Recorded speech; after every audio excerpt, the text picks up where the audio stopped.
Plus attendre, nous avons demandé à un certain nombre de nos partenaires de proposer une vision du monde rural dans 20 ans sous forme de pitch. Alors, bonjour Céline, Céline de Nornet qui vient me donner un coup de main parce que on va accueillir Christophe. Voilà, Christophe Houtier, qui est directeur général et délégué directeur de la stratégie des partenariats de Nornet. Je pensais qu'il serait au premier rang. Je sais- Il est. On peut l'appeler? Excusez-moi, c'est sont des choses qui arrivent. Oh Sébastien, comment ça va? Disons que tu changes pas, tu dis pas. Là, je suis en pleine inauguration d'un site lunaire, là, on est en train d'interconnecter les planètes. Magnifique, hein, une pluie d'étoiles filantes, des éruptions solaires de fou. Qu'est-ce que je peux faire pour toi, Sébastien? Ben, on t'attend. Ah oui, mais tu sais que là, tu es sur ma ligne de 2045. Je pense que tu as rendez-vous avec le mois de 2025. Alors, je l'appelle, il va pas tarder. Je pense que tu vas le reconnaître. Il fait un peu plus jeune quand même. Allez, ciao.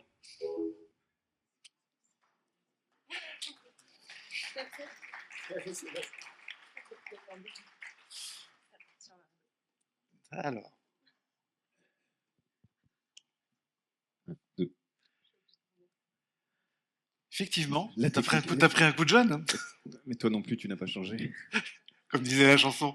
Il paraît, ça y est, vous l'avez tous en tête, c'est parti. Et toi non plus, tu n'as pas changé. Alors là, on va meubler pour le Sébastien, lancement. une Ah oui, là, pleine on va solaire de revoir fou. Qu'est-ce que sur je le pense que son. tu as. Il va pas tarder. Il fait un peu plus jeune quand même. Allez, ciao. Ouais, il fait un peu plus jeune, je vous le confirme. 20 ans de moins. Merci Sébastien pour cette invitation. Euh, 20 ans déjà pour Ruralytic. On dit que c'est l'année des envies, l'année des choix. Pour toi, ça a été traversé 2 décennies avec des valeurs solides, avec une entreprise en or et des collaborateurs en or, et puis des partenaires qui ont été fidèles. Alors, pour Des cette partenaires en or. et des partenaires en or aussi. Et pour cette 20e édition, quelque part, tu m'as confié une lourde responsabilité, c'est celle de revenir du futur et puis de te partager un peu une vision de ce à quoi pourrait ressembler 2025, 2045, 20 ans plus tard, et de témoigner de ça auprès de vous. Alors, pour ce faire, et pour éclairer mon propos, j'ai décidé quelque part d'être accompagné d'une précieuse alliée. Elle est parfois controversée, elle est parfois évidemment contemporaine et surprenante. On l'appelle l'IA. Bonjour à toutes et tous, je suis Lia, je travaille avec Christophe. Merci de m'accueillir à Aurillac pour ce voyage vers le futur. Aurillac est une ville du Cantal, idéale pour un séjour riche en découvertes. Boutiques centenaires, truffades, festival de théâtre de rue. Alors, ok, merci Léa. On va revenir sur notre sujet de prédilection. Alors évidemment, en 2025, c'est encore compliqué de déclarer ses revenus sur Internet, d'acheter un billet de train pour certains, et pas que pour les aînés.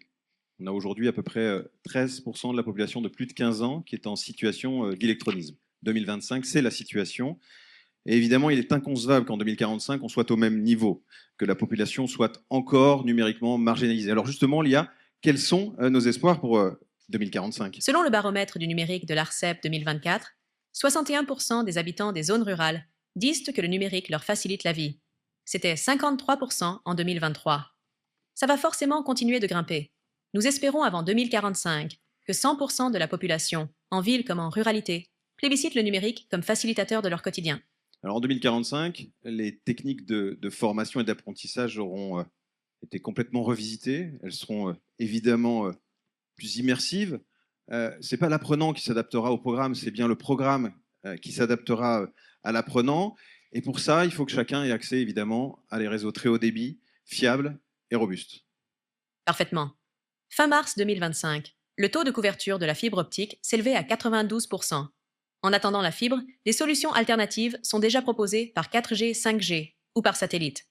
Il me semble que Nordnet en propose. Alors absolument, notamment nos solutions d'accès Internet par satellite Made in France dont on aura l'occasion de reparler. Oui, avec le très haut débit pour tous, les villages gagnent encore plus en attractivité, tout en restant authentiques. Alors, rester authentique, c'est un vrai défi. Et a fortiori, quand on a foi et cœur en nos campagnes, on veut rester authentique. Et j'ai bon espoir que dans les villages comme dans les villes, le numérique serve en 2045, eh bien, favorise l'entraide et les liens. Et ça, dans les domaines de l'éducation, de la culture, du tourisme, mais aussi de la santé. La santé, Il me semble que Nornet s'investit déjà dans la ruralité pour permettre des consultations médicales à distance, Alors, bien même vu. en zone isolée. Oui, bien vu, Léa. Nornet est partenaire de la Box Médicale. C'est une jeune entreprise française qui installe des cabinets médicaux dans les villages. Les villages qui sont malheureusement caractérisés comme déserts médicaux. Et ces cabinets permettent de recevoir du public et de mettre un patient en lien direct avec un professionnel de santé au travers d'une connexion satellite portée par Nornet. En 2045, c'est vrai qu'un fournisseur d'accès Internet devra proposer et favoriser des applications souveraines, sécurisées et a fortiori quand on parle des domaines de la santé. Et ces usages-là vont aussi réclamer des réseaux robustes et un mix de technologies entre fibre, radio et satellite pour offrir vitesse et résilience. Ah, le satellite! Tu t'en doutes, ça m'intéresse particulièrement. Ce sera quoi le satellite en 2045 selon toi? Écoute, en 2045, le satellite, il sera fidèle à lui-même. C'est-à-dire qu'il sera capable d'aller partout où éventuellement la fibre n'est pas encore arrivée, rien ne l'arrêtera. Le satellite, ce sera aussi et surtout une solution de secours. En cas de sinistre, en cas d'incident climatique, en cas de coupure des réseaux terrestres, et bien évidemment, cette technologie fera encore de belles preuves de ses capacités à servir. Mais en 2045, de nouveaux satellites seront apparus, plus autonomes, avec globalement une mise en route ou un entretien automatisé sans trop d'intervention humaine. Et on parlera surtout de plusieurs terabits de bandes passantes via liaison laser qui auront été déployés au travers de ces satellites. Et Christophe, on parle de satellites partout, pour tous et tout de suite. Je pense que c'est le moment d'une pause, avec une courte page de pub. Ok Elia, assumons, à toi de jouer. Nom de Zeus! Vous avez besoin d'une connexion très haut débit, fibre, satellite, 4G, rang d'internet très haut débit, accessible à tous, c'est l'engagement de Nornet. Depuis 30 ans, Nornet innove pour vos besoins passés, présents et futurs. Même pour la cybersécurité et l'identité numérique des entreprises. C'est ça, Internet autrement. Avec Nornet, préparez-vous à un truc qui décoiffe. Même avant 2045. Pour en savoir plus, rendez-vous sur www.nornet.com. Alors évidemment, on aura l'occasion d'échanger sur notre stand dans l'espace des Carmes, où on sera ravis de vous accueillir. Il y a du matériel, j'allais dire extraterrestre, qu'on pourra vous présenter. Des connexions satellites sont établies et pourront même être mises en démonstration demain sur le parvis. On aura l'occasion ce soir, lors de la féerie dansante des étoiles, d'échanger, de confronter nos visions, de partager nos visions du futur. Parce que oui, ça fait 30 ans qu'on est fournisseur d'accès, ça fait 30 ans qu'on s'adapte à un monde qui se transforme, et quelque part, en 2045, connecter ne sera plus suffisant pour un fournisseur d'accès. Ça sera fondamental, mais ça ne sera pas suffisant. Il nous faudra, en tant que fournisseur d'accès, apporter des services aux clients autour de la cybersécurité, autour de la protection de l'identité des utilisateurs, tout en étant garant de la souveraineté des réseaux et de la protection des données personnelles. L'idée, c'est aussi d'accompagner les clients avec une démarche ultra personnalisée. L'IA nous aidera certainement dans cette démarche-là, mais les bonnes volontés et la prise de conscience de l'importance de la relation client, c'est ce qui se jouera dans les années à venir. Donc, l'Internet autrement, c'est évidemment accompagner, former, sensibiliser, au-delà de proposer des solutions de connectivité qui facilitent le quotidien des administrés. Une connexion responsable, en somme. Oui, en 2045, et pour conclure, être fournisseur d'accès, c'est contribuer à l'inclusion numérique totale, respectueuse de l'environnement, de l'humain, fibre, satellite, 6G ou 7G, réseau quantique, avec principe d'intrication qui permet un niveau de sécurité extrêmement important. Ça, c'est ce qui nous permettra de nous connecter, de nous établir, de nous épanouir. On l'espère principalement d'ailleurs dans la ruralité. Et on a 20 ans et on a tout l'avenir devant nous pour construire ce futur. Merci à vous. Merci.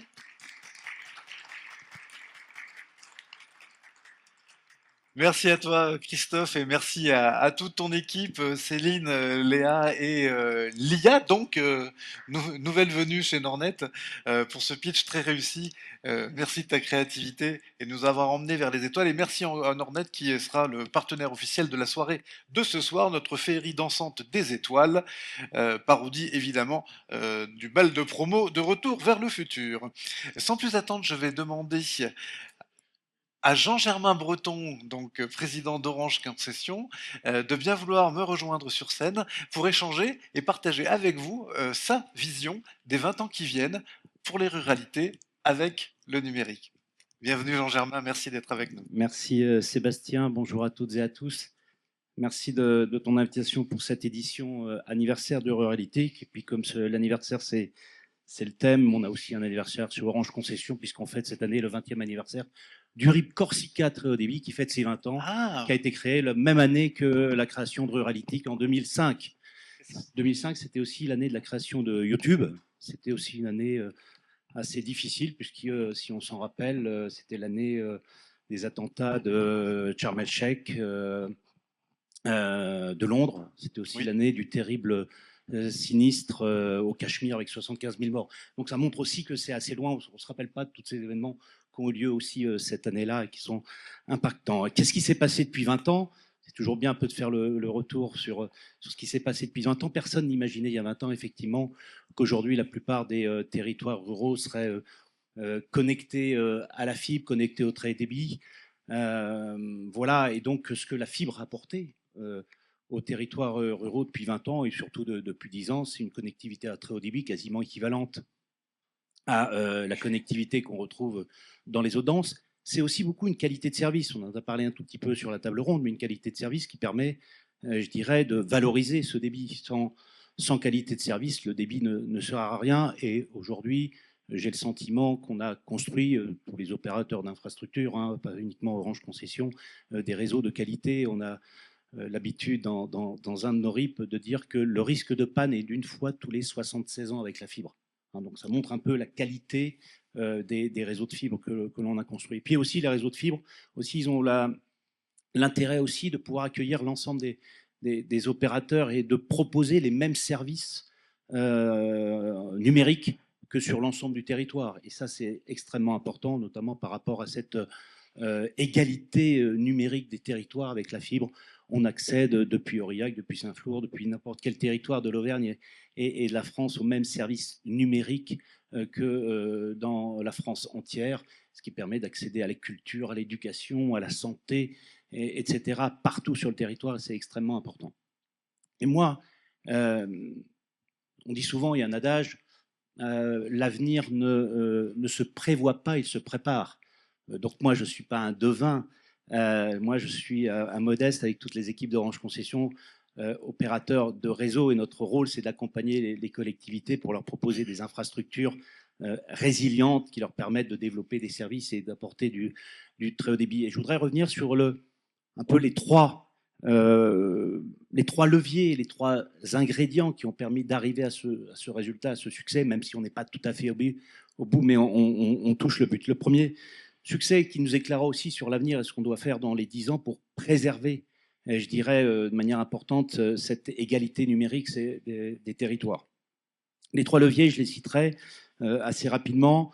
C'est qu'on a eu depuis 10-15 ans une vision organisée de l'aménagement numérique des territoires, et ça, c'est un élément indispensable pour permettre une approche à la fois industrielle, mutualisée, efficace. Hein. Et donc, il y a eu un certain nombre d'initiatives, et je voudrais tirer un grand coup de chapeau à l'ensemble des collectivités qui ont pris depuis 10 ans des initiatives pour lancer des grands projets structurants d'aménagement numérique de leur territoire. Ça s'est transformé en réseau d'initiatives publiques dans le cadre du plan France Très Haut Débit. Et puis après, il y a eu des initiatives plus récentes pour mettre en place les plans de résilience. Et puis maintenant, on travaille sur les RIP 3G pour se préoccuper du service avec toute la politique autour des territoires durables et connectés. Donc ça, c'est un premier important. On a un cadre d'action et ce cadre d'action permet de travailler de manière harmonieuse sur le territoire et pas en ordre dispersé. On a le plan France Très Haut Débit, on a un cadre de régulation voilà, qui permet à chacun quand même de travailler et d'évoluer. Et voilà, on a parlé de la résilience. Aujourd'hui, on peut travailler sur la résilience. Il y a un certain nombre d'initiatives sur les territoires connectés. Deuxième point extrêmement important qui a été un des leviers du succès, c'est une approche qui a toujours été en cohérence avec la dynamique concurrentielle des marchés télécoms et une volonté d'ouverture et de neutralité. Et on le rappelle pas suffisamment, mais l'ouverture et la neutralité, c'est intrinsèque, c'est consubstantiel au réseau d'initiatives publiques. Et c'est un point extrêmement important. Et le succès des réseaux d'initiatives publiques 2G tient de la bonne complémentarité avec les marchés du haut débit, du très haut débit, du fixe. Et puis, le troisième point extrêmement important et structurant, c'est la construction d'un modèle économique qui est fondée sur des mécanismes solides de péréquation. Et aujourd'hui, ce qui fait que la fibre se développe un peu partout, c'est qu'on achète la fibre au même prix à Aurillac qu'à Paris. Et ça, c'est structurant. Et ça, il faut préserver cet acquis-là. Et cette péréquation, on voit bien qu'elle a des fragilités aujourd'hui, qu'elle n'est pas acquise et qu'il faut la renforcer à tous les niveaux, à toutes les couches de l'écosystème. Il faut s'assurer qu'on aille au bout des subventions qui sont dues aux collectivités et donc qui nous sont par ailleurs reversées dans un certain nombre de cas. Il faut retravailler sur la péréquation sur le GC, puis aussi il faut que les opérateurs d'infrastructures, on a été interpellés dans le cadre de la récente consultation, de la consultation en cours, pour que les OI organisent aussi, fassent en sorte de limiter les écarts entre les rives en termes d'exploitation, etc. C'est un sujet de préoccupation. Donc voilà, moi je ne suis pas un devin, je suis incapable d'évaluer ce que sera dans 20 ans l'évolution numérique des territoires, ce que sera la réalité numérique des territoires, tellement aujourd'hui les technologies permettent, voilà, peut-être que dans 20 ans, on sera uniquement là représenté par des hologrammes, travaillés par une IA, etc. Mais je ne l'espère pas, mais on peut imaginer tout. En tout cas, moi, je n'ai pas de boule de cristal pour imaginer la ruralité numérique dans 20 ans, mais j'ai la conviction qu'il faut continuer à travailler, à utiliser ces 3 leviers fondamentaux pour continuer à relier les territoires ruraux au monde numérique tel qu'il est disponible auprès de l'ensemble des collectivités et des Français sur l'ensemble du territoire. Et donc, on sera également très attentif par rapport à la consultation publique qui est en cours par l'ARCEP, qui va définir les modèles économiques à venir et qui, j'espère, permettront de continuer à permettre aux opérateurs d'infrastructures d'opérer des réseaux dans de bonnes conditions, de permettre d'accompagner les collectivités, de continuer à investir dans la mesure où on aura une capacité à s'assurer de l'équilibre économique des réseaux en long terme et ainsi d'avoir une juste répartition de la valeur entre tous les acteurs de l'écosystème, les FAI, les délégants et les collectivités. Je terminerai par dire qu'on est très fiers d'accompagner ici la région Auvergne, la régie Auvergne numérique, puisqu'on exploite les 400 000 prises aujourd'hui de l'Auvergne et qu'on est très heureux de ce partenariat qui dure depuis maintenant 10 ans. Je vois Frédéric et on est heureux de continuer encore 10 ans avec vous. Merci à tous. Merci. Merci, merci Jean-Germain Breton. Et oui, bâtir l'avenir, ça commence dès maintenant. Merci aussi à Orange Concession qui ce soir vous présentera un véhicule qui déroule la fibre optique et vous permettra aussi de vous entraîner à l'épissure de fibre optique. Et sans plus attendre, je vais mobiliser donc Audrey Briand, directrice des relations avec les collectivités locales de TDF, sous vos applaudissements si vous le voulez bien, qui va partager avec nous sa vision. Je te passe. Ouais, et c'est pour avancer, il faut descendre. Tout ça paraît logique. Donc tu as ta vidéo au démarrage, voilà. Et s'il y a un souci, je suis en backup. Bonjour à toutes et à tous et un grand merci tout d'abord aux organisateurs de Ruralitique pour cette belle invitation et surtout évidemment, on vous l'a dit, mais très bon anniversaire, Ruralitique, 20 ans déjà. Alors chez TDF, nous aussi nous avons soufflé nos bougies cette année, on n'a pas fait fêter nos 20 ans mais nos 50 ans d'existence. Pardon. Deux anniversaires, deux histoires parallèles, mais finalement un fil conducteur commun, c'est celui d'accompagner les territoires dans leur transition numérique. Et pour en parler, je vous propose tout de suite un petit voyage, pas en train, pas en avion, plutôt en DeLorean, puisqu'on va voyager dans le temps. Alors vous accrochez vos ceintures, on part à 88 miles à l'heure, direction 1975. Donc c'est pas vous les studios ni Cognac Jet, c'est moi qui appuie sur le... En arrière, ça marche? Je te l'ai lancé.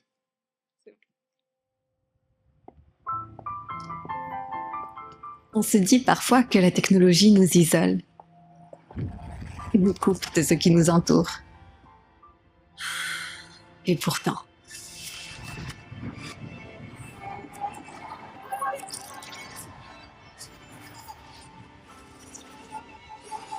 mesdames, messieurs, Ah, vous, Cognac.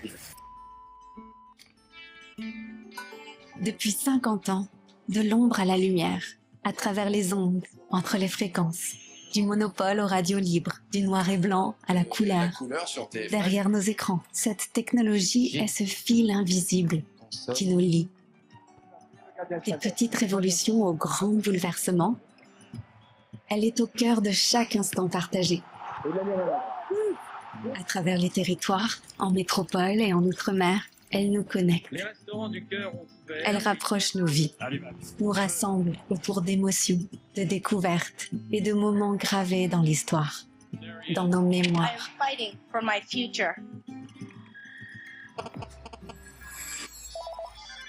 Allô papa, c'est énorme, je t'appelle d'un bebop. Du premier SMS aux messageries instantanées, de l'analogique au numérique, de l'ADSL à la fibre, du pager à la 5G. Derrière chaque moment de connexion, ce sont des générations de femmes et d'hommes qui, tels des bâtisseurs de l'ombre, font battre le cœur de la technologie. Des femmes et des hommes grâce à qui chaque appel, chaque nouvelle que nous recevons, chaque moment que nous partageons devient possible.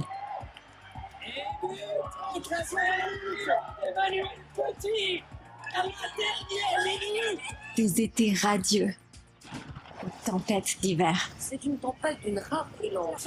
Qu'il vente ou qu'il neige, il veille sur la continuité de nos échanges. Dans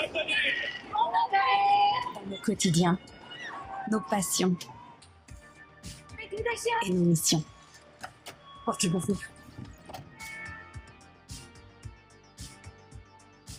Ils sont les émetteurs de l'information, les artisans de nos réseaux, les garants de nos connexions. Des connexions toujours plus robustes, plus rapides, plus nécessaires.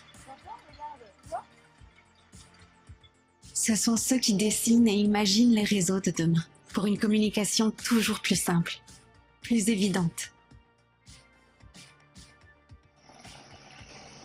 Ce sont des gens de grands défis, toujours plus responsables, plus experts.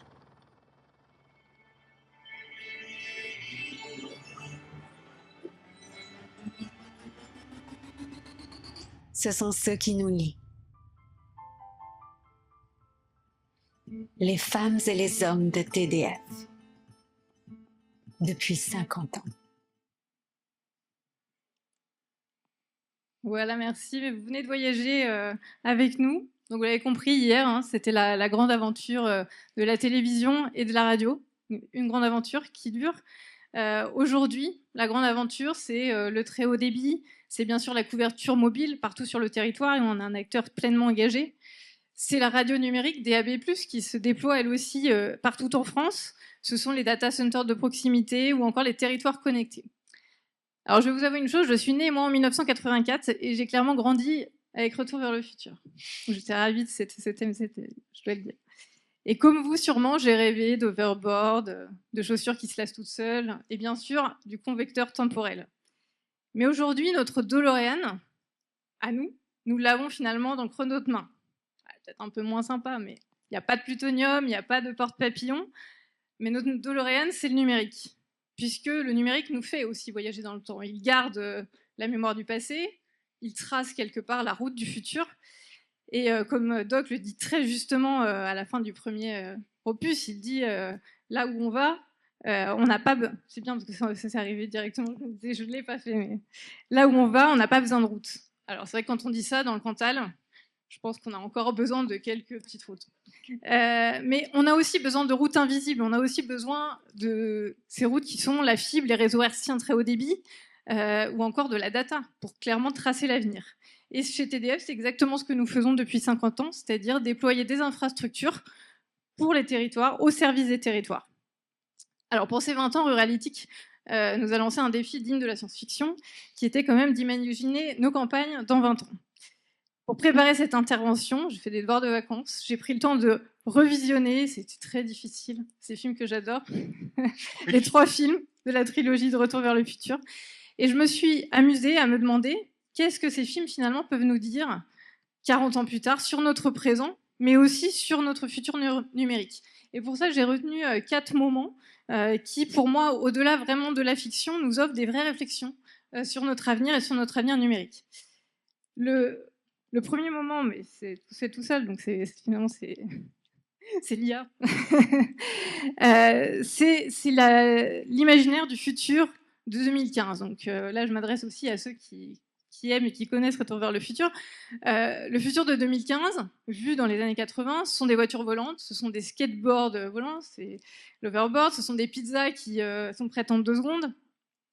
Il faut le dire, le futur d'hier n'avait clairement pas anticipé les contraintes écologiques, les contraintes énergétiques et climatiques. Et entre nous, il n'avait pas non plus anticipé les écrans plats. Parce que si vous regardez en 2015, les télés sont tout aussi larges derrière qu'en 1985. Mais la question climatique, clairement, elle est hors du scope. Et pourtant, aujourd'hui, c'est un de nos défis majeurs. Donc, je suis un peu comme Jean Germain, difficile de prédire ce que sera le futur. On n'est pas devin, mais néanmoins, ce qu'on sait, c'est que le futur, il ne devra pas seulement se construire avec de la technologie, mais il devra aussi se construire avec de la sobriété, de la responsabilité, et surtout, on en a beaucoup parlé ce matin, de l'intelligence collective. Le numérique, pour moi, dans cette équation, c'est un outil. C'est simplement un outil pour y arriver. Et chez TDF, sur ce sujet de l'écologie et de l'empreinte environnementale, nous investissons massivement dans des énergies renouvelables. Nous y croyons beaucoup. Nous avons inauguré plusieurs fermes solaires sur nos sites. Nous mettons beaucoup de solaire au pied de nos pylônes et nous contribuons au maximum à réduire cet impact environnemental dans nos activités. Plus récemment, on parlait d'incendie, bien sûr, dans le département de l'Aude. On a aussi signé un contrat avec le SDIS, donc les pompiers en Seine-et-Marne, pour justement utiliser nos tours, ces points hauts qu'on a vus dans ce film assez beaux, qui sont les tours de TDF, pour justement prévenir avec des caméras intelligentes et de l'IA ces incendies au plus vite. Et là, clairement, les secondes ont toute leur importance. Alors, le deuxième moment que j'ai choisi, il n'y en a que 4, hein, je vous rassure. Le deuxième moment que j'ai choisi, c'est quand Doc et Marty, finalement, nous invitent à créer chez nous. Vous vous souvenez certainement de cette réplique culte que Doc dit à Marty en disant « Mais pas étonnant que ça tombe en panne, c'est écrit Made in Japan ». Et Marty, qui comprend pas, tout étonné, et qui lui dit « Mais enfin Doc, tous les meilleurs trucs sont fabriqués au Japon ». Et je crois que l'innovation bouscule toujours nos certitudes. Hier, c'était le Japon. Aujourd'hui, demain, c'est à nous, en Europe, en France, dans nos territoires, d'inventer notre propre futur numérique. Je dis ça parce que rien n'est écrit, il n'y a pas de fatalisme, mais nous avons une responsabilité dès aujourd'hui, c'est celle de défendre des solutions souveraines, européennes. Ça passe par des data centers de proximité, où la donnée critique reste entre les mains d'acteurs français. Ça passe par des réseaux privés sécurisés, fiables et résilients. Et je dirais, pourquoi pas imaginer demain de faire de ces territoires ruraux, en 2045, de véritables laboratoires d'expérimentation numérique. Et ça, j'y crois fort, et ce matin, je crois que nous n'étions pas les seuls à le penser. Donc chez TDF, l'innovation n'a jamais cessé depuis 50 ans. Vous l'avez vu à travers ce clip, mais nous avons toujours su nous renouveler. Donc aujourd'hui, ce sont les réseaux 5G privés, le développement de data center, on l'a dit, de proximité, c'est la radio numérique qui se déploie partout, c'est aussi une technologie nouvelle sur le broadcast qui s'appelle la 5G broadcast, qui sera aussi une partie de l'avenir de la TNT. Le troisième moment que j'ai souhaité aborder, si l'on peut dire, c'est la place des femmes dans le futur. Vous vous souvenez sans doute, pour les fans, hein, quand Doc dit encore à Marty « Je vais m'attaquer au deuxième plus grand mystère de l'univers, les femmes ». Quand j'ai revisionné avec 20 ans d'écart ces 3 films, pour moi, le plus grand des mystères, c'est surtout la place des femmes dans les films des années 80. Je dois vous le dire. Pour regarder, bon voilà, les rôles sont secondaires, clairement, elles sont là quand on est à des rôles d'amoureuses un peu naïves. Elles ne sont pas au volant de la DeLorean. Hein. Donc en 2025, les choses ont changé. Les femmes occupent des postes à responsabilité, elles innovent, elles créent, elles dirigent, elles construisent des réseaux. Mais évidemment, il reste encore du chemin à parcourir pour les 20 prochaines années. Et donc en 2045, le futur devra s'écrire avec elles pleinement. Je dirais que plus généralement, il devra d'ailleurs se servir de tous les talents, de toutes les voix, pour créer un futur audacieux, si on veut qu'il soit créatif, inclusif bien sûr et inspirant. Donc voilà, c'était le troisième moment que je voulais évoquer avec vous. Et enfin, le dernier et quatrième que j'ai choisi de retenir, c'est la phrase de la fin, évidemment, qui est celle que rien n'est défini à l'avance. C'est la dernière phrase que Doc dit à Marty, « Votre futur n'est jamais écrit à l'avance. Il sera ce que vous en ferez pourvu qu'il soit beau. » Et je crois que c'est notre responsabilité collective de faire qu'il soit beau, c'est-à-dire d'écrire ce futur désirable pour nos campagnes et nos territoires, c'est-à-dire un futur qui innove, qui respecte l'environnement, qui protège nos données et surtout qui n'oublie jamais l'humain. Ça a été dit aussi, mais c'est tellement important. Au fond, le futur ne se fera pas avec des algorithmes, il ne se fera pas avec uniquement des machines. Le futur appartient à ceux qui osent l'imaginer, osent l'habiter, le construire. Et c'est certain que les territoires ruraux seront au cœur de ces grands équilibres demain. En tout cas, nous, chez TDF, voilà, vous pouvez compter sur nous. Nous serons fidèles au poste pour accompagner ce futur. Je vous remercie. Merci.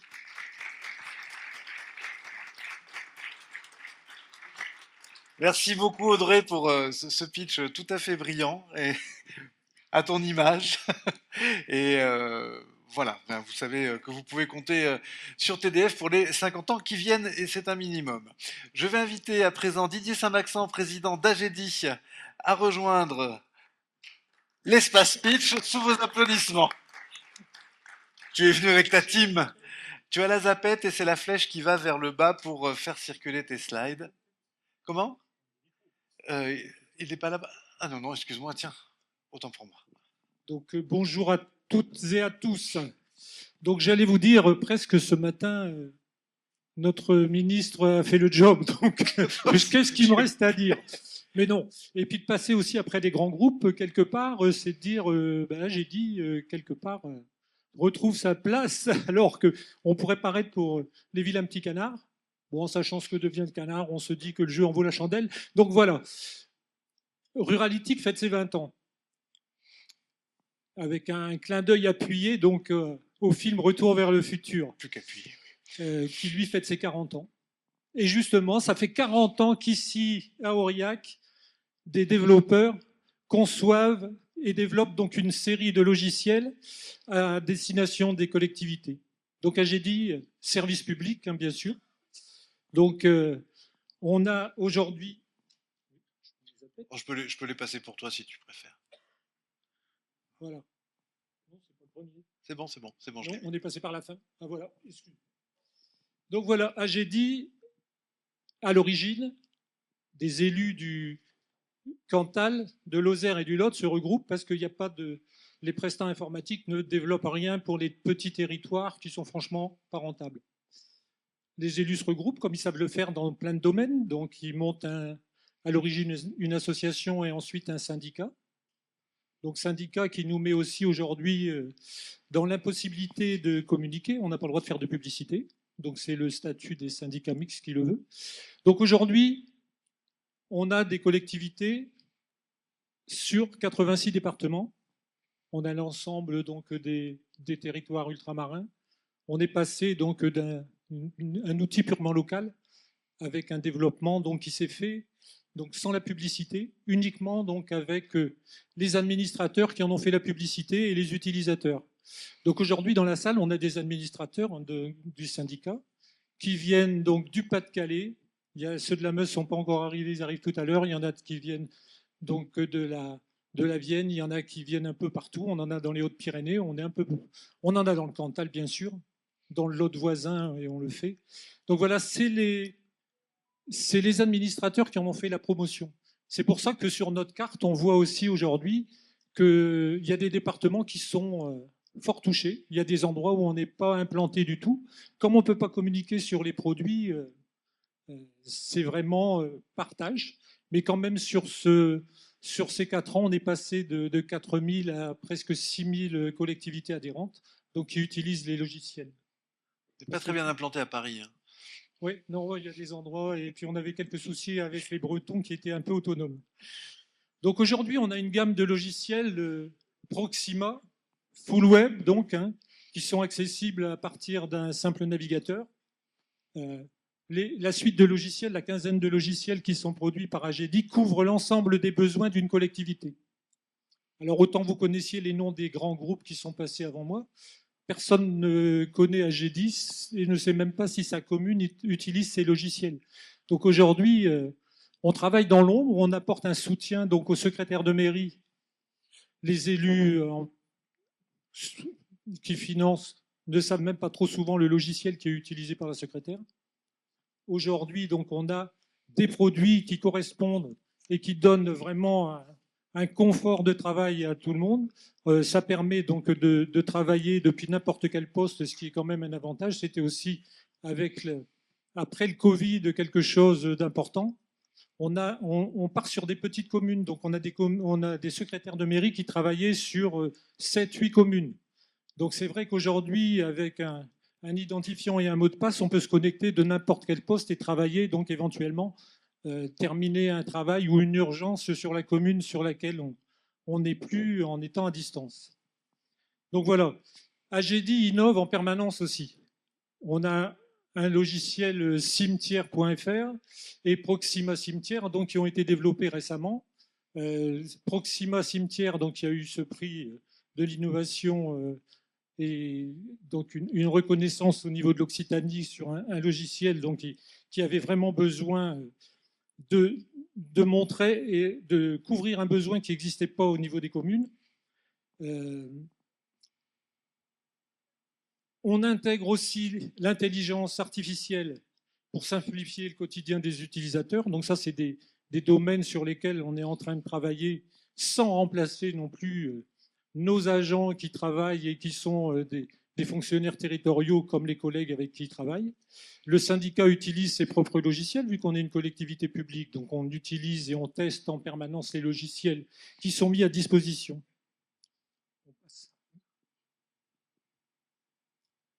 Voilà, face aux contraintes budgétaires aujourd'hui et qui sont de plus en plus prégnantes, les collectivités doivent aussi innover pour dégager de nouvelles marges de manœuvre financière.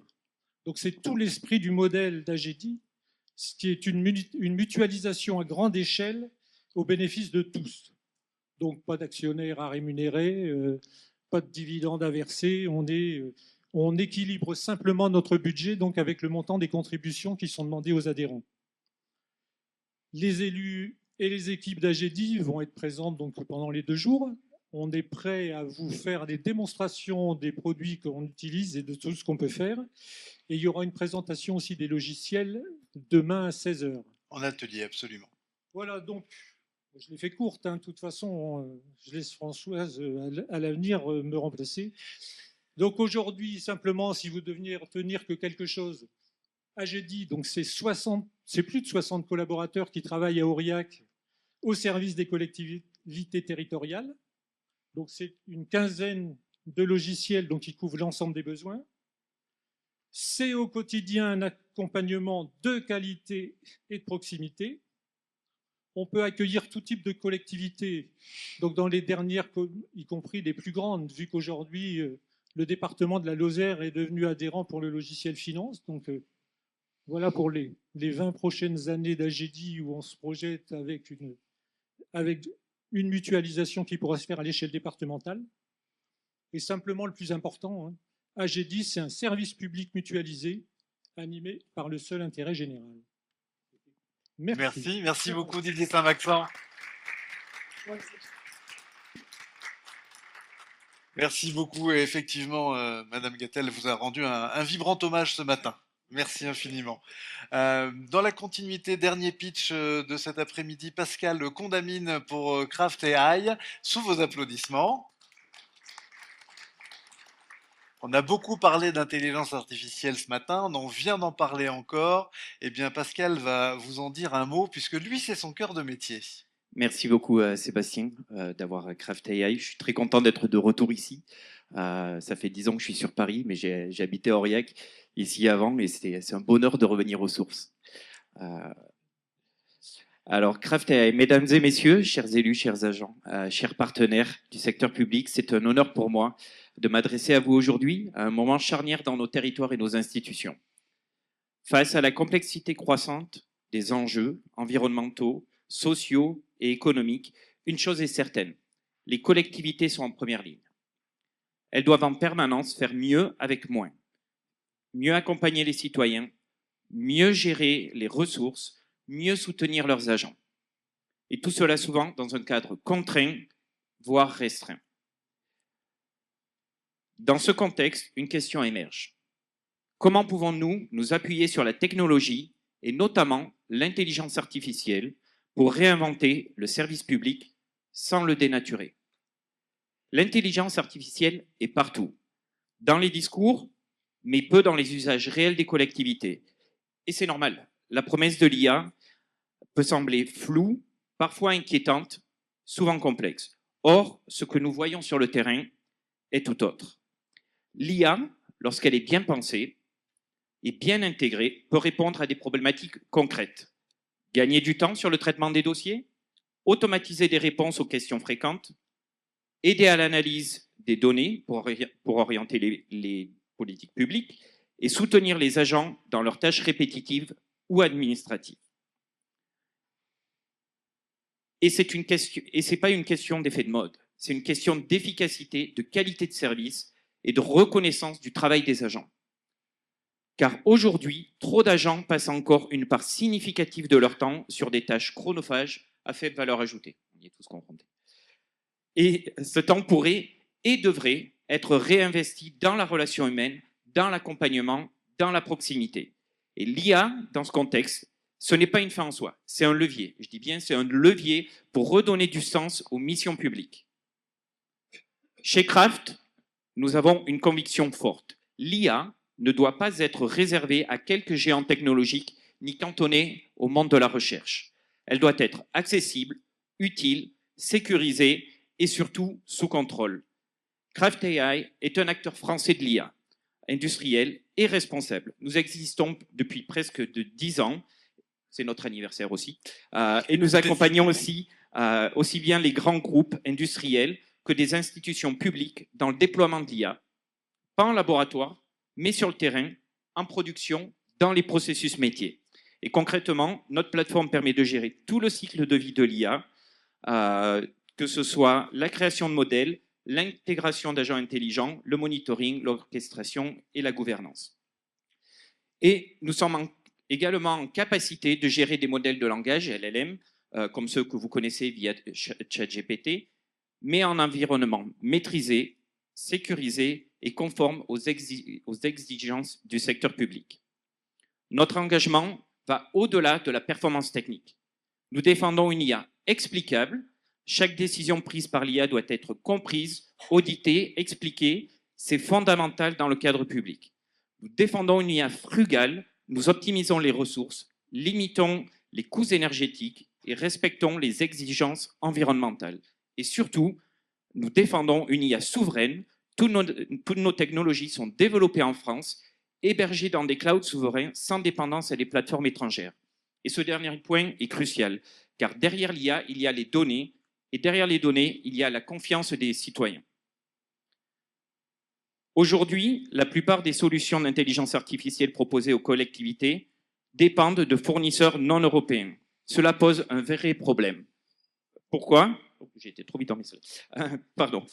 Pourquoi ? Parce que cela signifie que les données de nos citoyens peuvent être stockées hors de France, hors d'Europe. Les modèles des boîtes noires sur lesquelles vous n'avez aucun contrôle et les décisions peuvent être influencées par des logiques économiques étrangères, voire contraintes à l'intérêt général. Et dans le secteur public, nous ne pouvons pas nous permettre cette perte de maîtrise. La souveraineté numérique est un enjeu démocratique.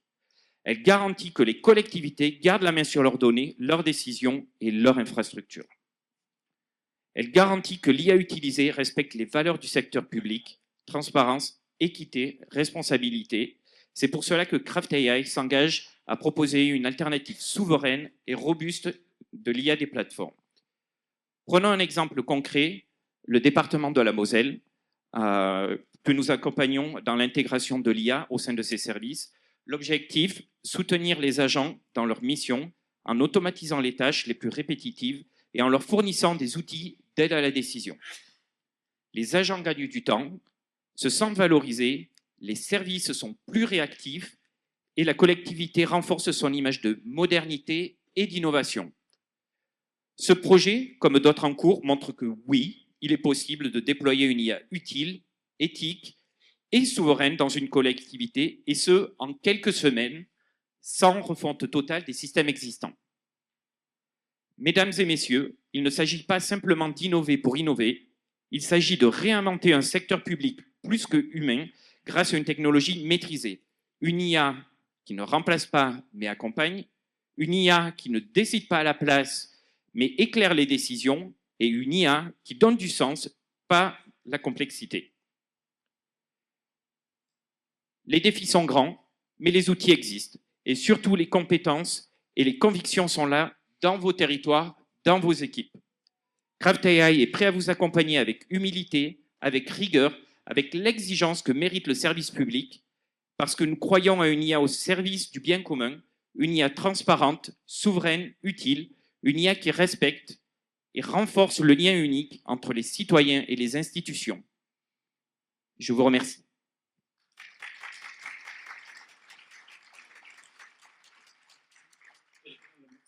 Merci Pascal, merci beaucoup. Donc voilà, hein, je pense, Bruno Faure, je pense qu'on ne saura pas faire l'économie d'une édition spéciale IA l'an prochain, parce que c'est sur toutes les bouches. Mais en l'occurrence, on souhaitait laisser tomber la poussière par rapport aux phénomènes médiatiques liés aux IA génératives. Et voilà, on voit émerger des propositions de valeur qui sont dorénavant réalistes et adaptées et sur mesure pour nos collectivités. C'est de ça qu'on a besoin. Voilà.